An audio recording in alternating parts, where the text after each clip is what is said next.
Well, let's get back to the big story this morning, the attempted assassination of Donald Trump. We can speak now to Nigel Farage, MP, leader of Reform UK and a friend, of course, of Donald Trump. Good morning to you. What did you think when you heard the news, first of all? Well, I was very upset, and I'm still upset. I'm obviously pleased that my friend Donald's got away with it. Only just, but he's got away with it. But one person is dead. Two more are fighting for their lives in hospital. So it's an absolutely horrendous incident. And yet, somehow, I'm not shocked by it. The narrative that is put out there about Trump by these liberals that oppose him is so nasty, is so unpleasant, that I think it almost encourages this type of behaviour. Are you suggesting that the political environment is to blame for this? Well, you can always pick out quotes. I mean, it was just a few weeks ago that Joe Biden said Trump must be put in the bullseye. And, you know, we talked earlier on this programme about social media, and that's quite right. There are some things that are said on social media that aren't acceptable. But there is also a mainstream media narrative. And I'm afraid it's very, very one-sided. The BBC is a part of this. It's happening in this country. I mean, I've faced continual attacks for over a decade now. Because it's me, no one cares. In fact, it's even funny, you know. I mean, one of the many times that I had a drink thrown at me, you know, a comedian, so-called comedian on a BBC show says, well, why not battery acid? I mean, I just find the fact that that individual, Joe Brand, is still on BBC programmes, I find that really pretty appalling. We've got Mr. Aronovich, who does programmes on Radio 4, who recently said that the best way for the Democrats to deal with Trump is to have him shot.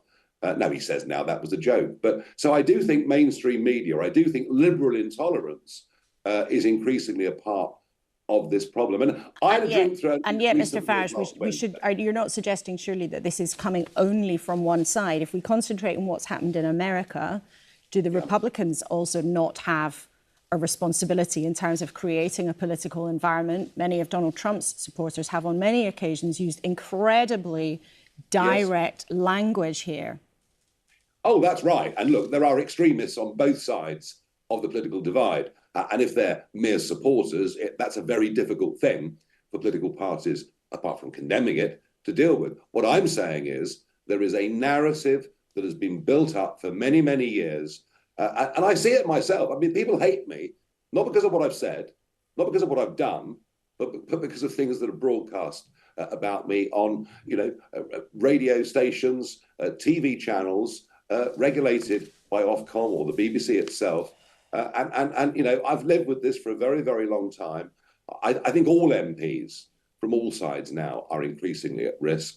But I do think, I'm sorry, but I do think mainstream media has a lot to do with this. What impact do you think that this might have, though, on the presidential race in America? Well, the problem is that, you know, Trump lives and breathes by big rallies, and I've been to maybe a dozen of them myself. You know, sometimes 10,000 people, sometimes 50,000 people. It's the energy that's generated from those events that spreads out through communities and gets him his vote. Now, security, Secret Service is always incredibly strict, but if someone's got a high-velocity rifle, I think in this case the guy was about 150 yards away. But I mean, you know, a rifle like that can be very effective and very accurate up to 1,000 yards.